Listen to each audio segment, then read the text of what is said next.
yang semuanya ditujukan sesuai dengan tema yang kita angkat pada tahun hari ini adalah merevitalisasi yang ditujukan juga untuk mendukung pembangunan ekonomi nasional.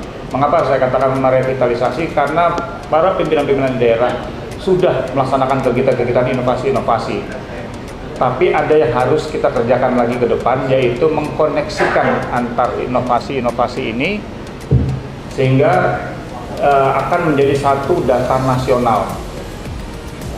Di sini juga kita nanti akan menyampaikan, nanti Pak Dirjen akan menyampaikan secara spesifik, Pak Rifan di Dasarja juga akan menyampaikan secara sesuai dengan tusinya. Tapi kalau boleh saya sampaikan, ada beberapa hal yang harus kita koordinasikan. Karena selama ini mungkin kita kurang menginformasikan kepada masyarakat. Ada hal-hal tentang hak dan kewajiban di sana. Ya. Polri sekali lagi dalam hal ini berada di tim Samsat Nasional sebagai bagian dari sistem pemerintahan kita untuk memastikan bahwa pendataan kendaraan bermotor kita harus dipastikan akurat. Ya. Dengan data yang akurat, tim pemerintah bisa mengambil banyak kebijakan. Di situ juga ada kepentingan karena kendaraan yang di jalan haruslah kendaraan yang legal. Legal itu dari sisi tidak adanya laporan tindak pidana, dibawa oleh mereka yang memang kualifikasi dan juga sudah memiliki tanda pengesahan karena dia sudah mengikuti kewajiban membayar pajak. Kita tidak ingin data yang mungkin selama ini tidak tersampaikan kepada masyarakat, pemerintah juga tidak bisa mengambil keputusan apakah pembangunan transportasi ke depannya bisa berjalan baik dengan data yang tidak pernah sinkron. Ya, ini saya katakan sinkronisasi data menjadi bagian terpenting dari para stakeholders yang kita yang ada bergerak di Samsat.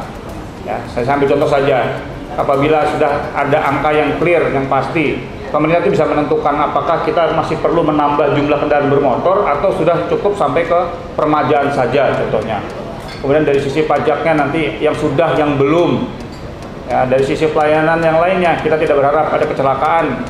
Pak Jasara Harja akan menyampaikan, ya masyarakat yang memberikan kewajibannya akan mendapatkan juga hak-hak pelayanan publiknya. Tapi yang pasti dalam ruang lalu lintas kita semua masyarakat, pemerintah memiliki tugas pokok dan kewajiban masing-masing harus dipenuhi.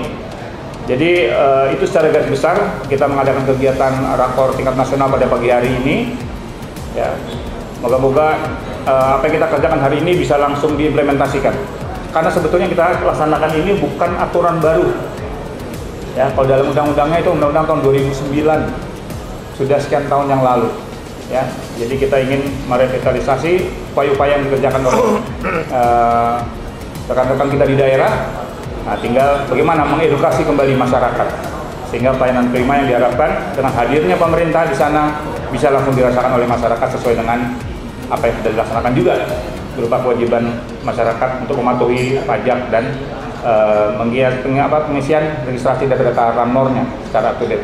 Saya kira ini sementara untuk sebagai pembuka. Berikutnya kami persilakan Pak Dirjen dan Pak Dirut untuk menyampaikan untuk kegiatan kita untuk menambahkan, melengkapi informasi bagi rekan-rekan media. Terima kasih, saya kembalikan. Assalamualaikum warahmatullahi wabarakatuh. Assalamualaikum warahmatullahi wabarakatuh.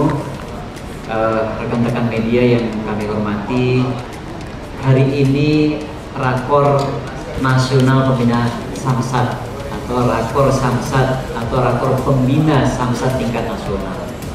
Pertemuan hari ini sangat penting di mana seluruh elemen Samsat berkumpul di sini, baik dari tingkat pusat sampai dengan daerah. Ada 3 yaitu dari Kemendagri, dari Lantas Polri, kemudian dari Jasara Harja, sampai dengan di tingkat pelayanan di tingkat bawah. Ada Samsat, ada Pemda, kemudian di dalamnya ada Lantas, kemudian ada Jasara Harja. Penting untuk dilakukan revitalisasi karena pajak kendaraan bermotor saat ini memberikan kontribusi yang cukup besar terhadap pendapatan daerah. mencapai 47,37%. Jadi ini sangat besar. Jadi dari satu sumber saja, yaitu pajak kendaraan bermotor, memberikan kontribusi hampir 50%. Ini sangat potensial. Oleh karena itu, kami dari tim pembina Samsat Nasional sungguh-sungguh berupaya agar potensi ini bisa dimaksimalkan. Cara memaksimalkan potensi ini yaitu dengan memperbaiki pelayanan, kemudian kita juga melihat kebijakan-kebijakan. Ada kebijakan yang ditetapkan di tingkat nasional, ada kebijakan yang ditetapkan di tingkat daerah.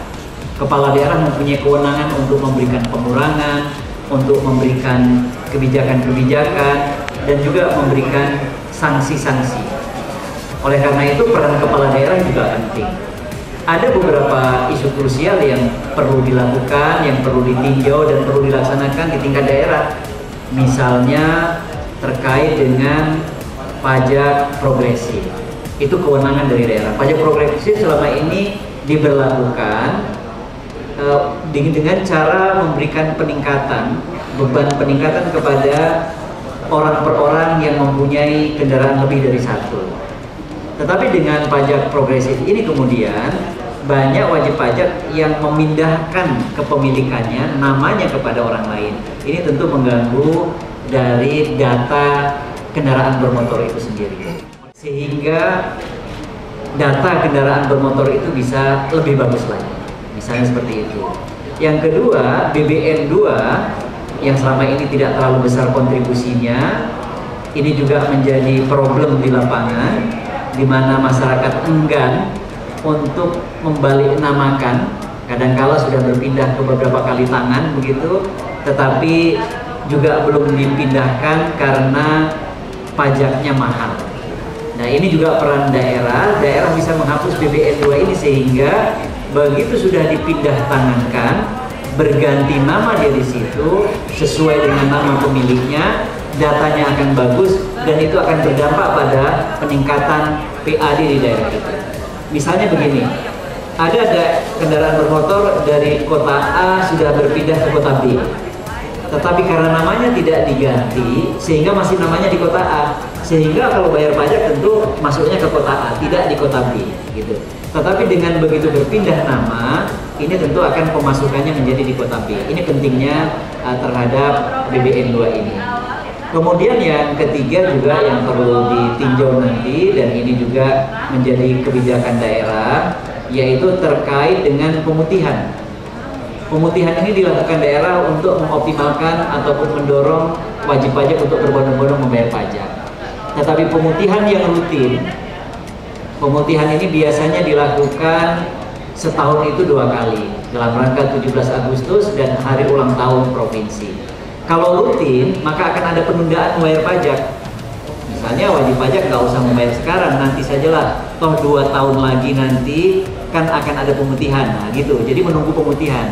Oleh karena itu nanti kebijakan-kebijakan yang seperti ini daerah perlu mempertimbangkan sehingga wajib pajak akan membayar kewajibannya, kemudian Samsat memperbaiki pelayanannya, peningkatan pendapatan akan terjadi. Baik untuk pendapatan daerah maupun untuk pendapatan negara. Dengan biaya pendapatan yang besar tadi, yang mencapai 47% dari pendapatan asli tadi, PKB tadi, pendapatan pajak kendaraan yang mencapai 47,37%, ini tentu sangat besar. Dan sekarang yang masih belum membayar dari keseluruhan, membayar pajak dari kendaraan yang ada, itu mencapai 43% yang belum membayar. Ini bisa dibayangkan, kalau 43% ini bisa membayar semua, berarti hampir separuh peningkatan pajak kendaraan bermotor, dan ini cukup besar. Ini akan mendongkrak pembiayaan pendapatan daerah, ini tentu akan memperbaiki pembangunan, juga akan memperbaiki pelayanan-pelayanan kepada masyarakat dan juga kesejahteraan kepada masyarakat. Demikian dari saya, terima kasih. Wassalamualaikum warahmatullahi wabarakatuh. Terima kasih. Bismillahirrahmanirrahim. Assalamualaikum warahmatullahi wabarakatuh. Om Swastiastu, Namo Buddhaya, Salam Kebajikan. Terima kasih Pak Dirjen, Pak Korlantas, dan yang saya hormati rekan-rekan media. Jasara Harja mengemban tugas Undang-Undang 33 dan 34. Namun di dalam prakteknya. Jika kami mendapatkan atau menjalankan amanah undang-undang dengan mengelola dana sumbangan wajib dana kecelakaan lalu lintas jalan raya atau dikenal dengan SBDKRJ, namun di dalam prakteknya ternyata pada saat terjadi kecelakaan kami sering menemukan data tersebut tidak valid, susah dihubungi dan sebagainya. Yang kedua adalah kami menemukan juga adanya data kendaraan yang tidak melakukan pengesahan. Tentu ini tidak menjadi baik buat masyarakat. Di sisi lain kita punya kewajiban, namun masyarakat yang melakukan pengesahan pajak di dalam setiap kecelakaan sangat rendah.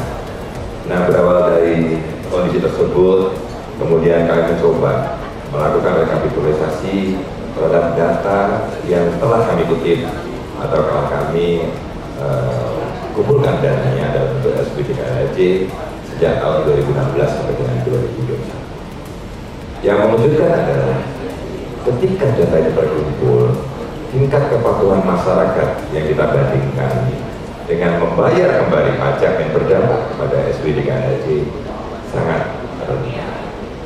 Dan kemudian masuklah pada kesempatan yang berikutnya adalah melakukan rekonsiliasi data, baik dari Korlantas Polri, dari Dirjen Bina Keuangan Daerah, dan juga dari Jasa Marga. Inilah kemudian muncul yang disampaikan Pak Korlantas tadi adalah semangat yang vakum ya beberapa lama menghidupkan kembali Pembina Samsat.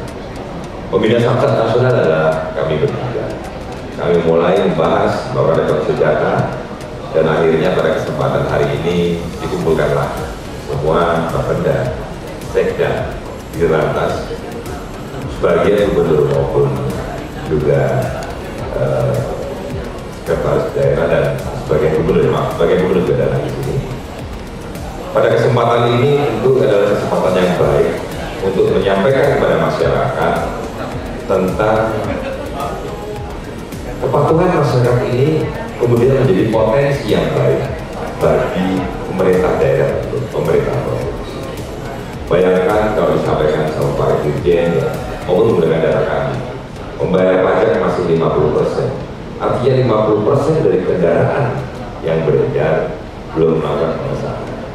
Tentu ini sangat bagus untuk bersama-sama melakukan, apalagi Pak Korlantas juga mengkaji tentang penerapan Undang-Undang 22 tahun 2009. Ini akan menjadi dampak positif yang baik selain melakukan menertibkan masyarakat yang taat pajak, sekaligus juga akan berdampak kepada ketertiban lalu lintas. Mudah-mudahan di dalam rakor Samsat bersama yang kita lakukan pada kesempatan pagi hari ini dan satu hari ini akan memberikan pemahaman yang baik seluruh provinsi dan kemudian membuat kebijakan-kebijakan yang baik, tentu juga akan memudahkan masyarakat untuk bisa melakukan pembayaran pajak dan akhirnya dampak dari pajak kendaraan yang berkontribusi lebih dari 40% ini akan memberikan kontribusi baik buat pembangunan daerah di seluruh provinsi. Terima kasih. Assalamualaikum warahmatullahi wabarakatuh. Ada pertanyaan? Ada mau tanya, Soal? Ya. 1, 2, 3 ya. Sini dulu. Sama kami, saya mau tanya Pak Dirjen ya. Tadi disebutkan angka kepatuhan baru 43%, itu dari jumlah berapa angka ya totalnya? Yang pertama persen 15 ya. tapi disinggung soal rencana penghapusan pajak progresif sama BPN ya. Itu Ya. kapan Pak mulai akan diterapkan bagaimana? Sama pertanyaannya ya. Semua sama ya. Ngarep.com. Pak Dirjen. Iya. Di belakang. Ada lagi? Ini Pak, saya coba dari Kompas kembali. Pak, memang dari Bapak sendiri kan memang diakui bahwa pajak kendaraan motor menjadi penyumbang PKB mungkin tertinggi Pak ya untuk daerah. Ya. Bagi salah satu strategi yang saya. Tadi sebentar juga baru mungkin kurang 50% yang sudah mendapat kewajiban Ya. pajak. Nah, kalau selama ini kan ada banyak 3 pihak minimal yang terlibat dalam penggunaan samsat, baik kepolisian maupun jasa raja dan juga khususnya dari Bapeda dari BPN. Saya kira sebenarnya setelah berkali-kali koordinasi ini ada nggak semacam hasilnya? Maksudnya program-program memang bisa memudahkan masyarakat untuk melaksanakan kewajibannya. Karena daerah punya inovasi masing-masing. Bagi kemarin mereka mungkin ada menunda terkait pengenaan pajak kendaraan kemudian masalahnya. Tapi kan belum sepenuhnya diketahui oleh masyarakat. Apa ada program nasional nggak Pak yang bisa diteruskan di setiap daerah sehingga masyarakat terdorong untuk menggunakan melaksanakan kewajibannya. Kemudian yang kedua, kalau salah hari ini juga ada rencana samsat digital Pak ya, yang program-program. Nah, kan setahu saya beberapa tahun yang lalu juga sempat diluncurkan di Jakarta atau di Polda Metro. Tapi sekarang implementasi dari samsat digital sendiri Pak. Maksudnya bagaimana masyarakat bisa mengaksesnya, kemudian apa saja yang perlu dilengkapi, kemudian sehingga masyarakat tidak lagi ujungnya memudahkan wajib pajak untuk melaksanakan kewajiban sehingga pemerintah daerah dalam hal ini dapat mengoptimalkan pemasukan dan pendapatan dari sektor pajak dalam negara. Sekian Pak, terima kasih. Udah? Ini Mas, dari Mike. Tes. Terima kasih Pak, saya Arnold dari Media Indonesia. Pak, saya ingin tahu apakah nanti hasil rakor hari ini akan semacam menjadi konsensus bersama Indonesia misalnya. Kalau itu buat kami sebenarnya poin-poinnya. Terus yang kedua Pak, melanjutkan dari Mas Kusna tadi disampaikan bahwa hampir 50% orang kita ini memang belum bayar pada kendaraan. Kalau boleh tahu, karena ini mungkin lebih diekstrim dijawab. Terima kasih.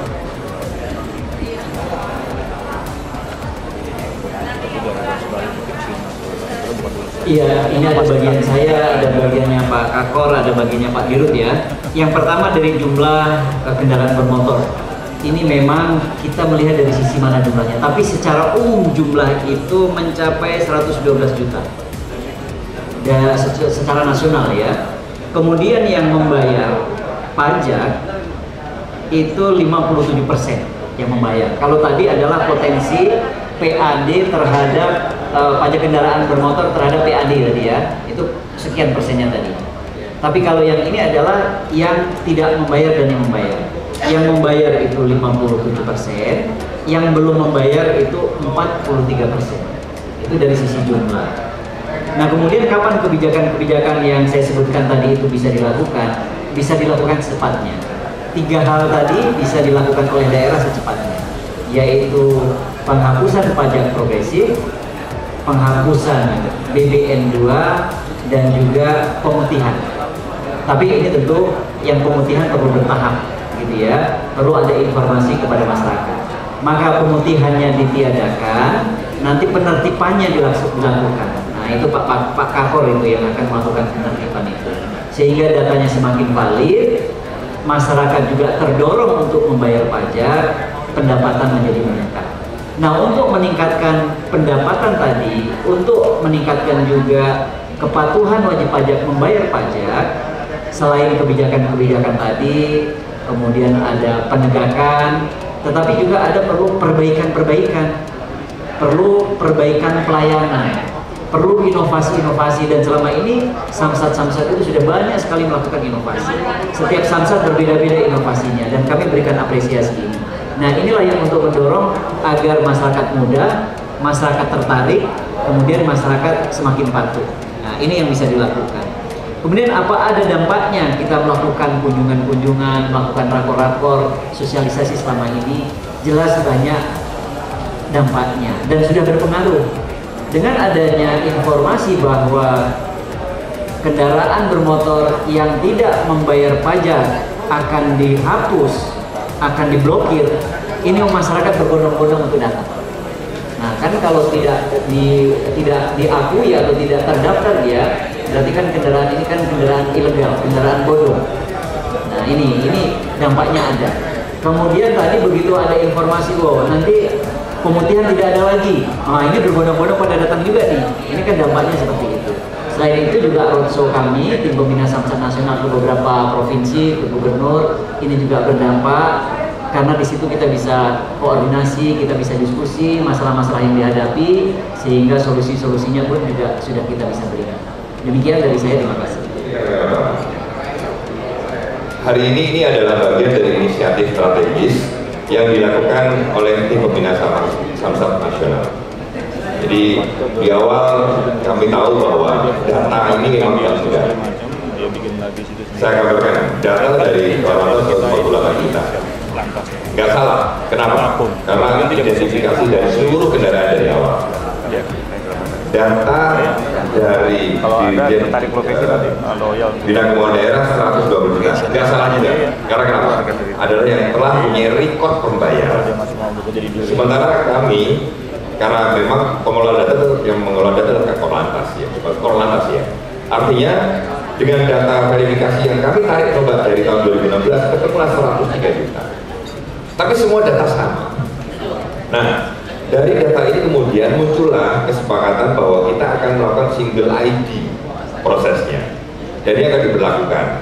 Tetapi ini tidak cukup. Inisiatif ini adalah kita sosialisasikan bagaimana kita mengedepankan single ID. Yang berikutnya adalah mensosialisasikan kepada masyarakat untuk melakukan registrasi dengan baik. Nah, untuk registrasi yang baik maka dibutuhkan kebijakan daerah.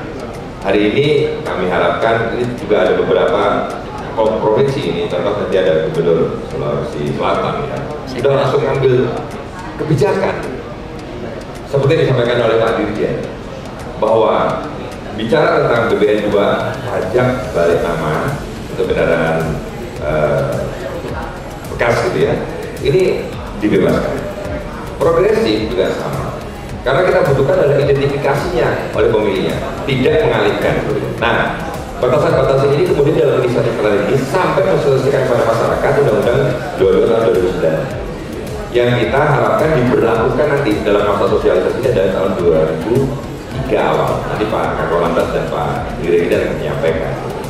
Nah, ini adalah satu proses. Hari ini kita mengharapkan semua provinsi membuat kebijakan yang sama, dan himbauan ini kan sudah disampaikan oleh Pak Dirjen. Jadi ini tidak signifikan pendapatan yang diterima dari BBN 2 maupun dari progresif dibanding potensi masyarakat.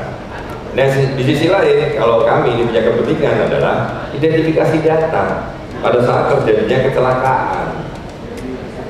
Kami ada kesulitan ketika ada korban kecelakaan, bahwa SIM kendaraannya dicari, alamatnya nggak ketemu. Nah, ini kan jadi kendala buat kami. Nah, sehingga inilah himbauan kepada seluruh pemerintah provinsi untuk melakukan kebijakan ini untuk melindungi masyarakat. Di sisi lain sebetulnya, ketika kendaraan itu dimiliki sendiri, ya, ini kan kendaraan tidak cuma registrasi. Kalau saya bicara Pak Korlantas, juga bisa digunakan sebagai ya tindak kejahatan dan sebagainya. Sehingga mereka punya ownership kan, untuk menjaga kendaraan kan diketahui kendaraannya. Di sisi lain ada penerapan etle dan sebagainya. Saya kira ini kesempatan yang sangat bagus Pak, dan ini akan memberikan dampak yang baik untuk pemerintah provinsi, dan penting banget adalah untuk masyarakat di setiap provinsi. Mungkin Pak Korlantas melengkapi, silakan Pak. Terima kasih. Nanti untuk teknis saya dibantu Pak Dirjen ya. Jadi sekali lagi rekan-rekan, menggarisbawahi amanat Bapak Kapolri tadi yang kami baru bacakan. Ini kita bicara komitmen. Komitmen pertama dari kepolisian, keberadaan Polri, anggota polisi lalu lintas di Samsat adalah membantu pemerintah daerah dan rekan-rekan dari Jasara Harja untuk memastikan kepatuhan masyarakat dalam meregister kendaraannya. Ya, STNK-nya iya 5 tahun. Kita tadi ada pengesahan per tahun. Ini untuk memastikan identitas kendaraan, pemilik dan sebagainya masih sama dengan ketika yang waktu didaftarkan pertama kali. Itulah yang kita sebut dengan ERI, identitas tadi segala macam. Kenapa tidak sama? Yang ada di Polri, di Jasara Harja kok nggak pernah sama? Iya, tidak sama. Karena yang ada di Polri itu yang pertama kali didaftarkan. Berikutnya ketika tidak lagi terjadi pembayaran, ada kendaraan rusak, makanya dari Gakum hadir hari ini. Semua kendaraan-kendaraan yang rusak, kecelakaan, tidak bisa digunakan lagi, itu masih terdaftar namanya. Otomatis kita nanti jadi salah menghitung. Kita pikir masih banyak yang harus bayar pajak, ternyata itulah rekonsiliasi data. Yang kedua tadi sampaikan Pak Rifan, Polri punya kepentingan registrasi identifikasi, makanya kita merapatkan ke sana. Dulu Pak Putra Astaman, senior-senior kita menunjukkan komitmennya di sana. Dan hari ini kita ingatkan kembali kepada kawan-kawan kita di Samsat. Apa peran kita buat masyarakat? Apa peran kita buat negara? Ternyata konsekuensinya banyak. Ada data, ada dana yang bisa terkumpul. Jadi pemerintah daerah bisa melakukan perbaikan pelayanan. Bidang transportasinya, bidang jalannya. Makanya kami pagi ini juga mengundang bapak-bapak kita dari YLKI, dari pemerhati transportasi. Beliau-beliau melihat sekarang, oh ternyata pemerintah daerah perlu kita dorong, perlu kita support. Ya, itulah keberadaan anggota Polri. Memang tidak enak bahasnya di belakang. Nah, pada bagian menertibkan, bagiannya polisi lalu lintas nih, yang tidak tertib. Ya, nanti kita di jalan jangan-jangan kayak debt collector nih, ada yang tidak bayar kita tarik. Enggak, kita nggak sampai ke sana.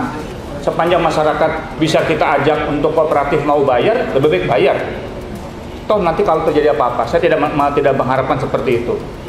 Terjadi apa-apa, mereka punya jaminan yang untuk mengcover dengan melalui jasa raharja.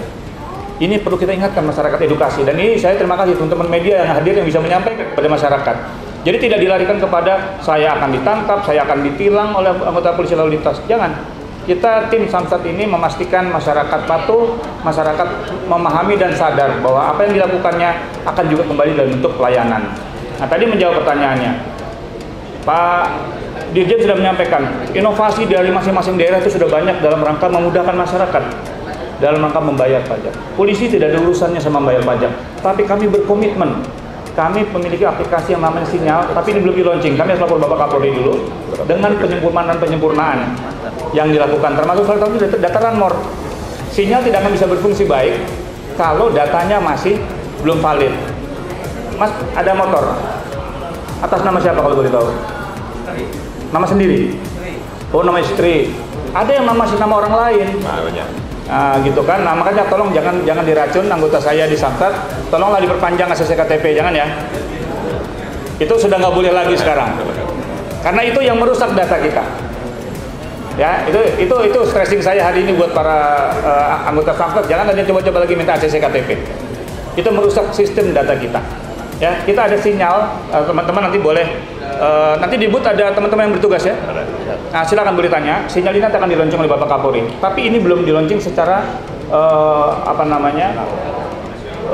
katakanlah seremonialnya belum. Ya, pernah di sounding pada saat kami juga masih di Aslok waktu itu di Polda Metro, tapi ini akan kita launching atas izin Bapak Kapolri nanti. Namun ini sudah operasional di 33 Polda. Ya, untuk memudahkan masyarakat. Nah, hari ini kami mengundang Pak Ridwan Kamil dengan Pak Gubernur Sulsel. Itu dua kita ambil dicontoh Gubernur Pemerintahan Kepala Daerah yang punya inovasi dan berkomitmen kuat untuk selain yang sudah kita hadir yang lain, karena terbatas kita hanya mengundang dua. Moga-moga ini bisa menjadi pelajaran buat yang lain. Ya, jadi sinyal itu Mas jawabannya. Moga-moga nanti ini bisa mempermudah masyarakat. Nggak usah bayar kemana-mana, nggak usah bayar lebih, nggak usah lewat calo di Samsat. Bayar saja lewat banknya masing-masing di situ. Bukti setornya bayar itu nanti yang dikirim sebagai bukti ke via pos boleh, nanti ke Korlantas data masuk. Nah, kalau datanya Firman punya mobil namanya Firman, bayar pajaknya Firman, clear. Yang kita takutkan bayar pajaknya oke. Sekarang selama ini kan polisi dimarahin, dikiranya polisi yang ada di Samsat. Kita mau bayar pajak aja kok dipersulit katanya. Loh, yang bayar pajak ini siapa? Kalau motornya itu ilegal, hasil curian, tapi dibayarkan juga pajaknya, kan motor itu berarti legal terus di jalan. Itulah verifikasi. Nah, ini masyarakat harus tahu, bukan kita mempersulit. Ya, jadi alat kemudahan pembayaran sudah ada, kerjasama dengan bank, jasa pembayaran lainnya, inovasi dari daerah sudah ada. Kita linkkan ke data nasional yang dikelola oleh Pak Yusri dengan jajaran, memastikan kendaraan tersebut benar, ilegal, dan masih sama. Kalaupun ada perubahan itu tercatat. Ya, mungkin rubah warna boleh, rubah ganti pemilik, ganti alamat. Ya, kemarin Jakarta ada ganti nama jalan, itu juga harus kita verifikasi. Kita ganti nama jalan. Inilah gunanya identifikasi kepolisian untuk sekali lagi membantu masyarakat. Ya, nanti ada orang lapor hilang, Pak motor saya hilang. Oke, nomor berapa? Warnanya apa? Atas nama siapa? Masih nama orang lain. Pak Rifan menemukan kecelakaan, kita prihatin, STNK-nya nggak dibayar, terus mau bayar pakai apa? Sedangkan negara harus hadir. Inilah kita. Ya, kembali pada pelayanan masyarakat. Moga-moga sinyal ini bisa menjawab seluruh jawaban yang disampaikan oleh pemerintahan daerah untuk melingkan dengan RI yang ada di Regiden Korlantas. Ya, saya kira tambahan dari saya. Sebelum kita acara mulai, mungkin ada tambahan dari Pak Yusri. Silakan. Habis ini Pak Yusri. Oke. Terima kasih. Ini kegiatan rapat koordinasi untuk kita finalisasi. Kami sudah keliling selama 2 bulan ini roadshow dari sekretaris bersama penanggung jawab di Samsat itu ada 3 instansi. Yang pertama adalah Kemendagri, Bapenda, ada Jasa Harga dan juga polisian. Apa tujuannya? Sangat miris kita melihat ternyata yang bayar pajak kendaraan bermotor kepatuhan itu baru 50%. Datanya berbeda. Di kami malah kecil sekali yang bayar pajak. Di Spenda kecil, beda datanya. Di Jasa Harja beda. Kenapa? Data kendaraan bermotor di kepolisian melalui aplikasi ERI namanya, ya, ada 149 juta lebih kendaraan bermotor yang terdata di kepolisian. Di Jasa Harja cuma 103 juta. Di pemerintah daerah dalam ini Kemendagri itu 112 sekian, hampir 113 juta. Jadi pertanyaan, kenapa berbeda? Tidak pas. Yang di polisi ini, semua kendaraan bermotor yang mendaftar ke polisi itu masih ada datanya lengkap. Terus bagaimana kalau kendaraannya itu tabrakan hancur, kendaraannya itu hilang, dicuri, kan gitu kan? Banyak nih. Ada di dalam pasal 74 Undang-Undang Nomor 22 dikatakan data kendaraan bermotor bisa dihapus dengan 2 cara. Pertama, masyarakat itu datang sendiri minta dihapus. Seperti apa minta dihapus?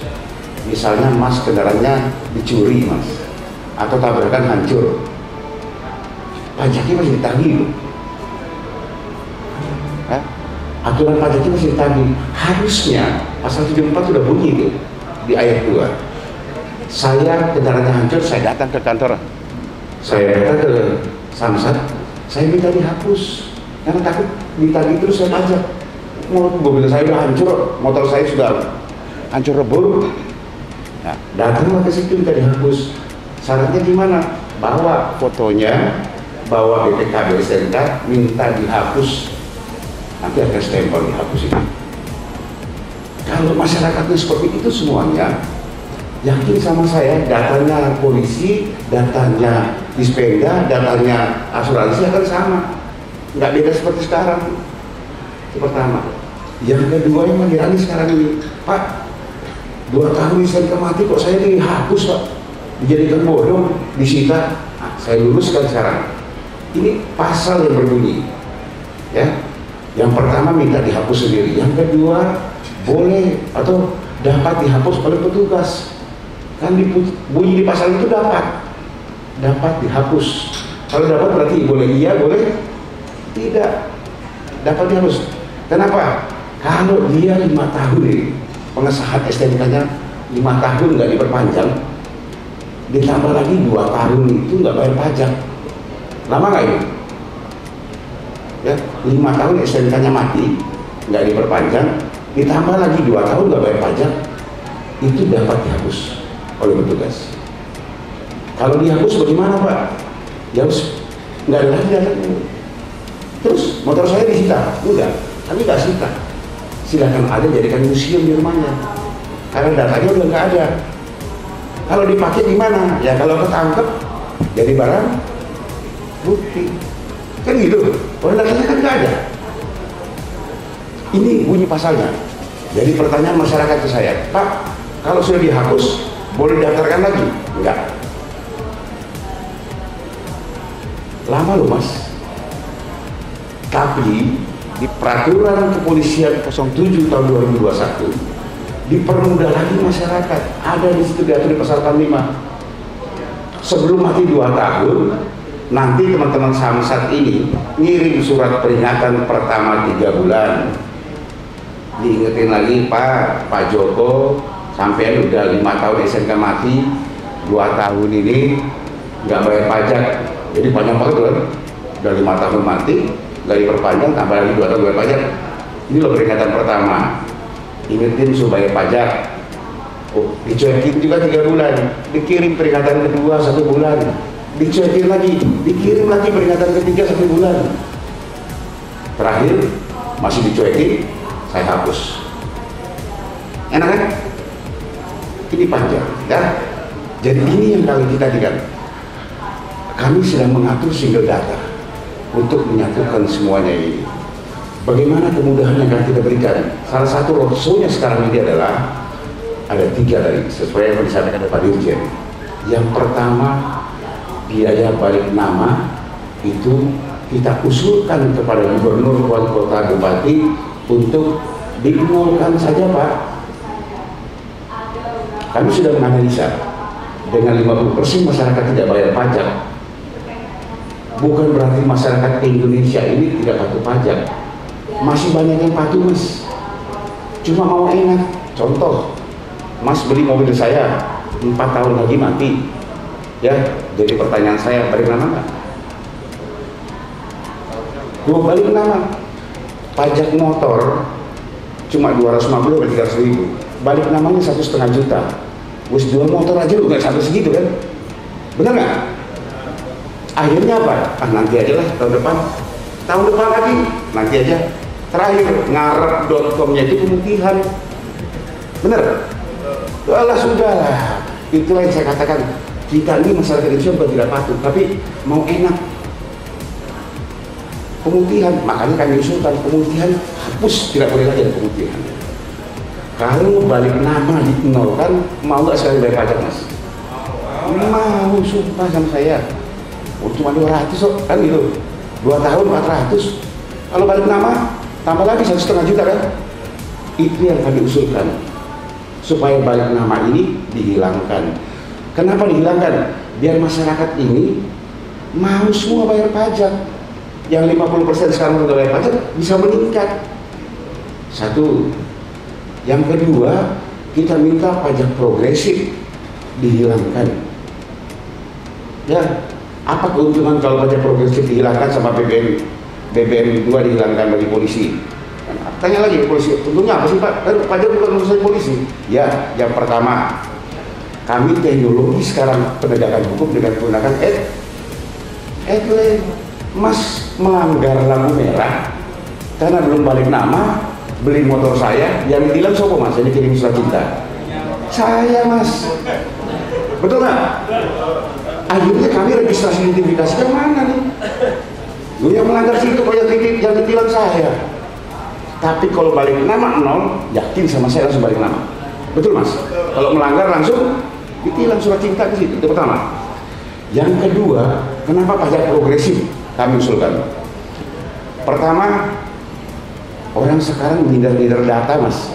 Saya punya mobil 5, Mas. Karena saya takut pajak progresif. Pertama nama saya, yang kedua nama tetangga saya, yang ketiga nama saudara saya, yang keempat nama pembantu saya, yang kelima nama PT. Kenapa? Karena ngindar pajak progresif. Sehingga kalau saya bilang, yang ditilang orang lain. Kemarin Densus nangkep orang salah, Mas. Karena nomornya yang diambil di itu, yang bawa si teroris, alamat saudaranya yang jauh itu. Dia yang ditangkap, jadi salah kan? Ini yang saya bilang registrasi identifikasi. Yang kedua, pajak untuk PT itu kecil sekali, Mas. Rugi negaranya. Orang bikin PT setengah hari jadi pakai aplikasi. Ya, 95% mobil mewah di Indonesia, Lamborghini, Ferrari, nggak ada yang nama sendiri, Mas. Orang kaya belinya 18 miliar, ngindar pajaknya pakai nama PT. Karena takut progresif, PT itu pajaknya kecil. Rugi negara kan? Makanya kita usulkan pajak progresif dihilangkan saja sudah. Biar namanya orang Indonesia ini bangga punya mobil 5, pengen namanya semua. Cuma takut aja deh bayar pajak progresif. Betul? Ya, ini salah satu bisikan dalam rakor ini. Kami usulkan. Kenapa kami usulkan ke gubernur? Karena yang punya kewenangan gubernur. Uangnya masuknya ke gubernur, wali kota, dan bupati melalui PAD. Ya, tapi kalau meningkat, PAD-nya tinggi, bisa bangun namanya salah jalan nantinya. Kan itu baliknya lagi. Kalau jalanan dibangun oleh gubernur, wali kota, bupati, polisinya senang masuk, Pak. Kami jaga di jalan, rambunya bagus, jalanannya mulus, kayak gitu. Dari mana? Dari uang PAD itu. Ini yang dikatakan timbal balik, simbiosis mutualisme yang di sini. Kami gak ada kepentingan kepolisian, tapi yang di lapangan adalah polisi. Yakin sama saya, masih banyak masyarakat, Pak Yus, itu kenapa pajak kendaraan bermotor mahal? Dendanya kok tinggi? Bisa bukan urusan saya, Mas, sumpah. Pajak urusannya di Spenda, tetapi kami bersinergi di sini bersama-sama. Jelas semua ya? Ada lagi pertanyaan? Karena saya tadi sudah jawab semua ini. Lengkap ya? Apa? Ya itu maksudnya. Jadi gak usah ditanya, karena saya juga orang mantan humas, saya juga mantan juru bicara, udah saya tahu maunya semua apa. Jadi saya jawab semua sekarang. Enak kan? Gak usah nanya kan? Jadi lengkap. Tolong teman-teman media, kami dibantu. Saya yakin teman-teman juga punya kendaraan. Saya yakin teman-teman juga mau patuh bayar pajak, tetapi maunya enak. Kan gitu. Bantu kami untuk mensosialisasikan bahwa BBN 2 ini kita melakukan pajak progresif, kita hilangkan. Terus budaya-budaya pemutihan nggak usah lah. Ya, budaya-budaya pemutihan itu cuma menaikkan pajak sebentar saja, habis itu sama lagi. Wis ngarep, tapi kalau sudah dibalik nama udah nggak ada lagi kemudian ya. Enak udah. Ya, teman-teman semuanya, silakan.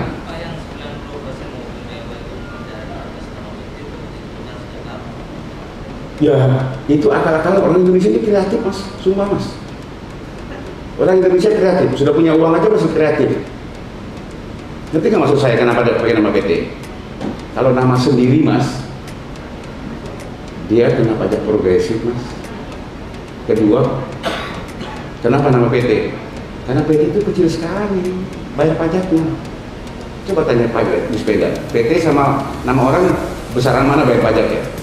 Nama buahnya, tapi kan salah nggak? Ya nggak salah. Nama PT salah nggak? Enggak. Tapi orang Indonesia ini kreatif, saya bilang. Saya nama mobil 5, saya kasih nama PT aja nih. Orang kecil kok pajaknya, betul. Kalau saya pakai nama saya 55-nya, karena progresif saya. Tahu progresif nggak? Mobil 1 sekian bayar pajaknya, mobil kedua tambah sekian persen pajaknya, mobil ketiga tambah lagi sekian persen, mobil keempat tambah lagi sekian persen. Itu yang dihindari, Mas. Mehong, bukan mahal lagi. Ya. Gitu.